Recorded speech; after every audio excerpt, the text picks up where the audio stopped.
Today we're going to go old school so we can go into the future with a game called Android.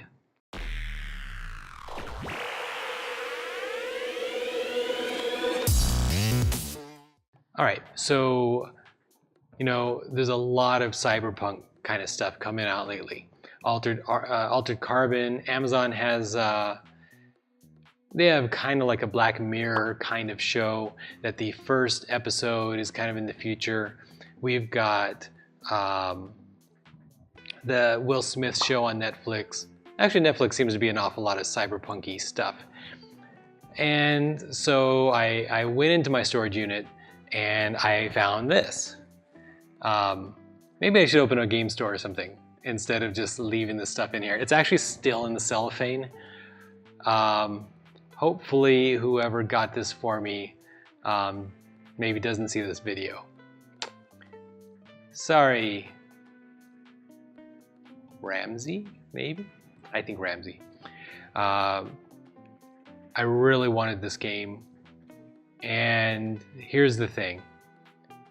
I knew this was a long game, so I hesitated, and then I hesitated too long, and it just went into the storage unit. So here we go. Now that I'm opening it, I'm gonna try to pull some gamers in. This is a pretty dedicated game, right? It's easy to pull people into a game that takes an hour or even 2 hours. Games that take 3 to 5 hours, like this one, I mean, that's some dedication. All right, let's get into it. This is a Wilson game. I have a lot of Wilson games. I love Arkham Horror and TMNT and all the other Wilson games, so that is pretty cool. I like seeing games from designers that I like. All right, what does it say? I looked down at the victim's body. We'd come a long way since the Dark Ages. We'd built a city on the moon. We'd constructed a gigantic elevator that stretched up into space. We'd colonized Mars and fought a war over it. But I couldn't help feeling we were still burning witches at the stake. The cause of this latest trouble was easy to see. Androids. 2 companies, Haas Bioroid and Genteki, had invented 2 different types of artificial human within a year of each other. They'd been selling them as cheap labor and put a lot of people out of work. This didn't sit well with the disenfranchised, so they formed a radical group, Human First, and went around smashing androids with sledgehammers. So there I was with a murder and a sixth sense of dread. It might have seemed random, but I was starting to see a dangerous pattern. Things were about to get ugly. I could feel it. Alright, so Android is a board game of murder and conspiracy set in a dystopian future. Detectives travel between the city of New Angeles and moon colony Heinlein, chasing down leads, calling in favors, and uncovering the sinister conspiracy beneath it all. The detectives must balance their pursuit of the murderer against their personal lives and their inner demons. Android's innovative mechanics ensure that no 2 detectives play alike. Will you play as Louis Blaine, the crooked cop tormented by guilt and loss? Or will you take the role of Caprice Nisset, the psychic clone who struggles to retain her sanity while proving that she's as human as anyone else? Whomever you choose to play, you've got just 2 weeks to solve the murder, uncover the conspiracy, and face your personal demons. Better get moving, detective. So, I mean, that's pretty dramatic. This box is heavy. If you've played any of the other games set in this universe, then you're going to be familiar with some of the same corporations and kind of the dystopian future that they kind of describe. This did not start, I don't believe, by Fantasy Flight Games, but now it is. There's also a couple other excellent games, including a collectible living card game that I've never talked about on the channel, but I really like it. It's an asymmetric deck building game. Decker? Hack? No, that's an anime. NetHack? I can't remember the name offhand, guys. But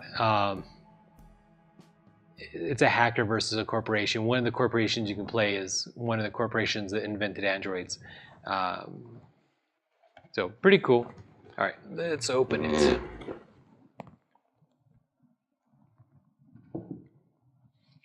All right, a catalog from when it was new, 10 years ago. Sorry, Ramsey. Okay, these are the character profiles.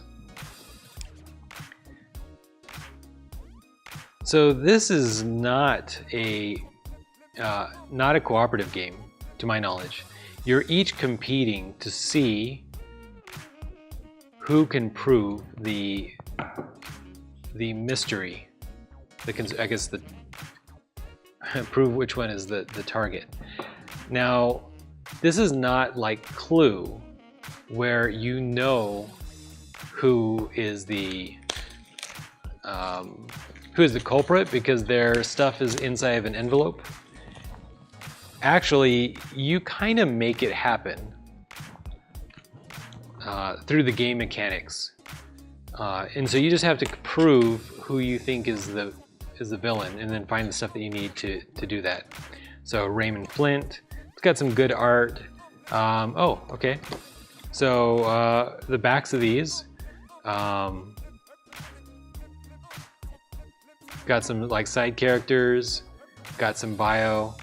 There's a lot of theme in this game. Doubting Bioroid. That is cool. Here's a detective that is not human. Obviously, last year,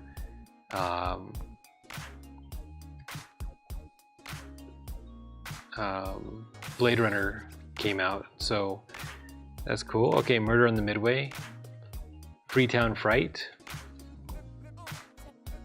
The Mons Wolf Massacre, Revenge at the Races.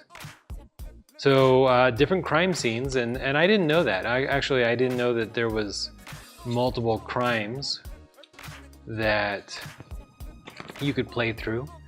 Each one has different witnesses and things, which is pretty cool.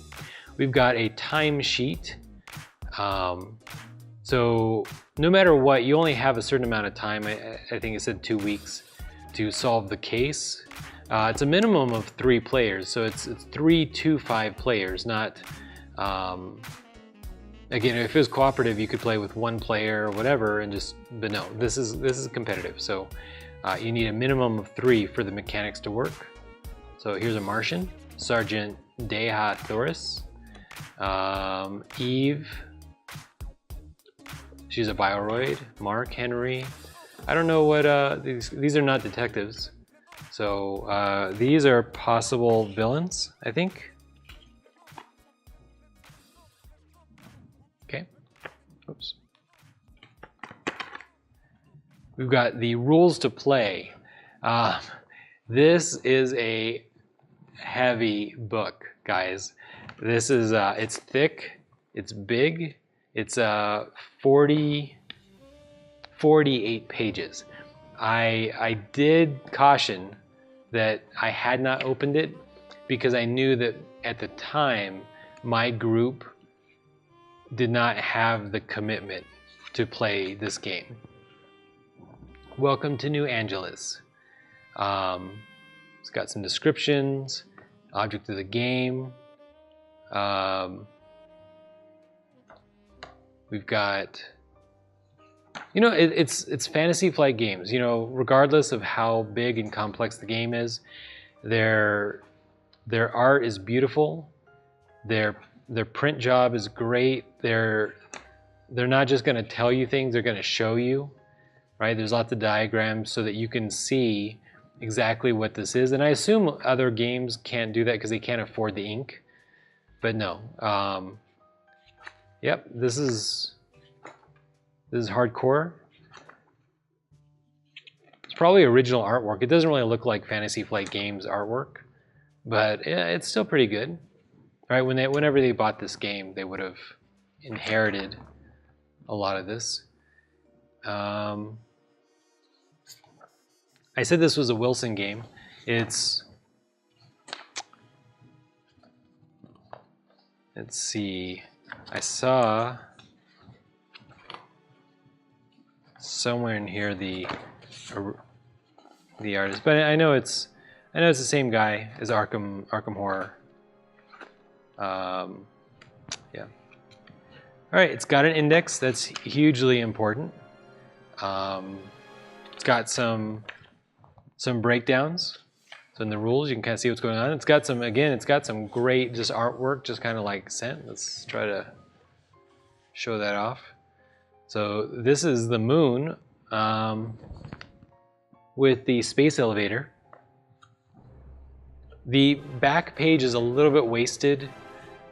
I normally complain pretty strenuously. In this particular game, I can't know for sure whether or not the back being some sort of summary would have been helpful. It could be too complex to be useful to have a back page. Or they, I don't know. Normally they're good about using that back page for a little bit better. This was also 10 years ago. So yeah, all right. All right, so it is Fantasy Flight Games. So of course they're going to have a nice hefty amount of punch-out cards. Actually, this is not punch-out cards. This is the board. Why is there? Oh, this is like the internet, the Matrix or something maybe. It's kind of cool. All right, let's open it up.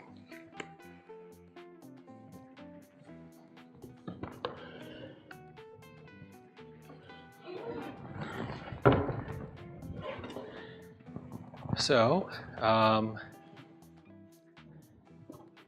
yep, you've got the moon.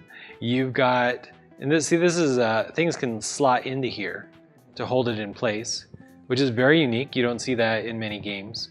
You're going to be traveling to and from the moon to track down leads and whatever. I always like these. These right here are just like little things that help you organize where the cards should go. You got some symbols. This is cool, but it's a little busy. It's a little busy, to be honest. But that's because this game is about theme. Ultimately, that's if you like theme, then this game should be for you. I like theme, so you notice most of my games they lean more heavily towards theme over necessarily mechanics, because that's how I am. I come from a D&D background. So that is interesting. So this game is so difficult, I guess, that they've got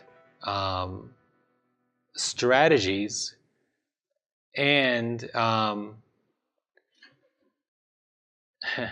not only do they have strategies for how you should play, but they also have strategies for how you should defeat your opponents.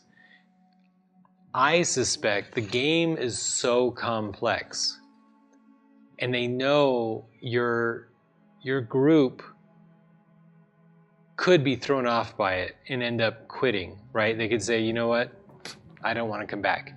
So they're giving you everything they can to help make sure you have a good first game.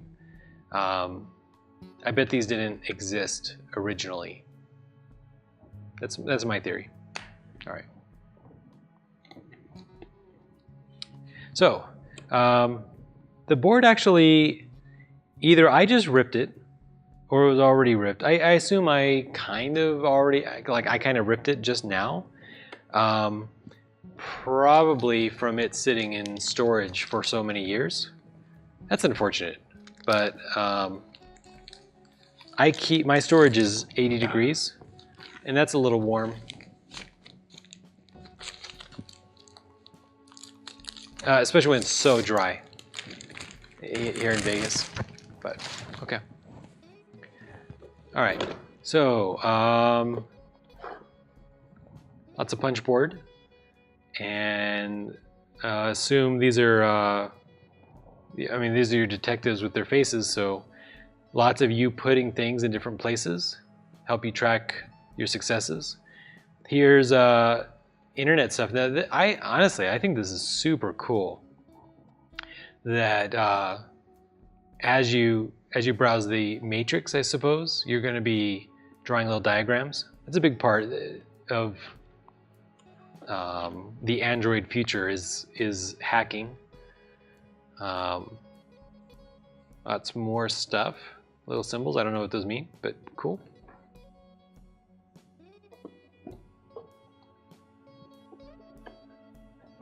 Got space money. No, I don't know. It might be space money. Looks like actually modifiers. -1, -2, -3. Okay. Little clock. Generic androids. Some standees to hold your peoples. Some cards.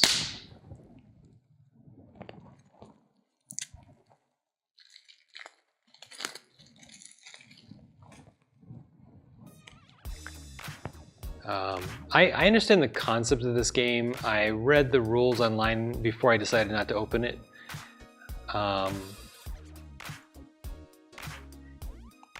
But a lot of it didn't make sense at the time, so let's see here. So what is this? Descent into Madness. The director said that my precognition is the result of my subconscious assembling likely future scenarios from known information. It's the most useful of my powers, but frustratingly, also the most erratic. Play during your turn, choose one suspect, and look at all of the face-down evidence on that suspect. You may reveal any or all of the evidence on that suspect. For each piece of evidence you reveal, you must show one card of your choice from your hand to the player on your left. You may not show the exact same card to the player on your left more than once. Okay, so that is pretty cool. It looks like everybody's gonna have a deck that that gives you kind of unique powers. So that's above and beyond just you choose a character. Now these people are gonna feel much more unique because their cards are distinctive. Yeah, that's cool. All right.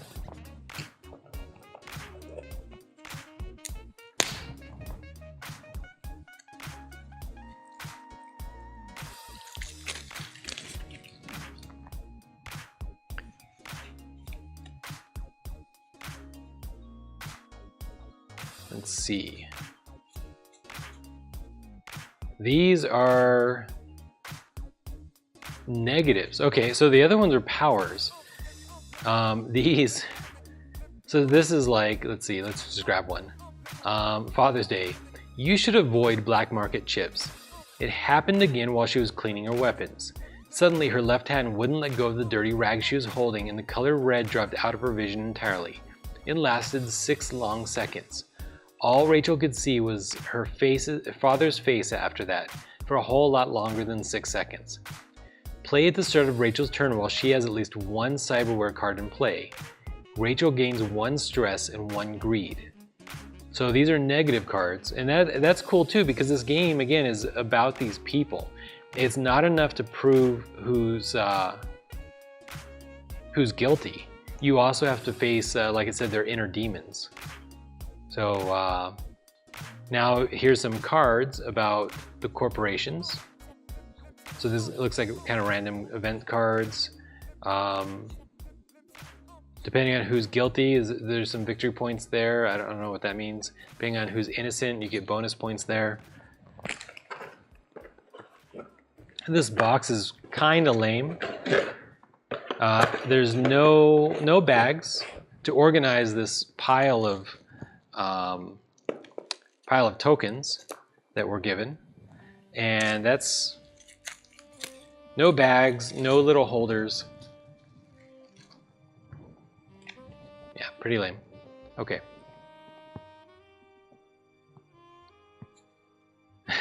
Caprice's sanity gets tracked. Lewis is in a good mood. Huh.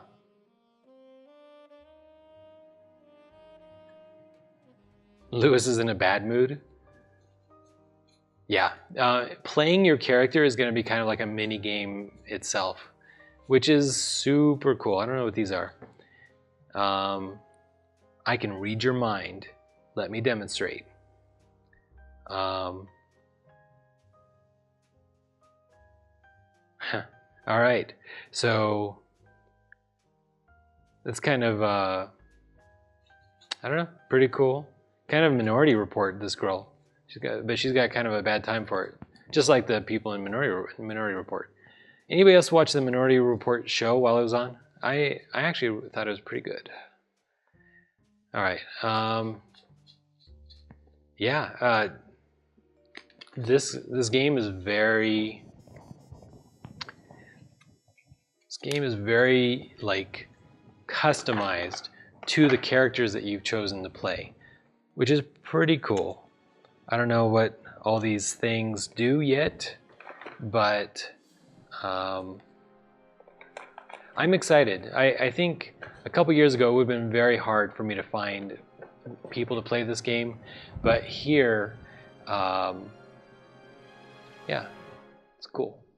All right, so with that, this is an old game, guys. So if you've played it before, I would love to know, like, any advice. Is there any expansions for it? I don't even know. I haven't kept track of it. I kind of don't want to know until I've opened it. So it's been 10 years. It's time to play this game and look for expansions and see what makes things better. I love expansions, guys. I really, really do. If I'm gonna play a game, I want to play like all the game with as many like stuff as you can.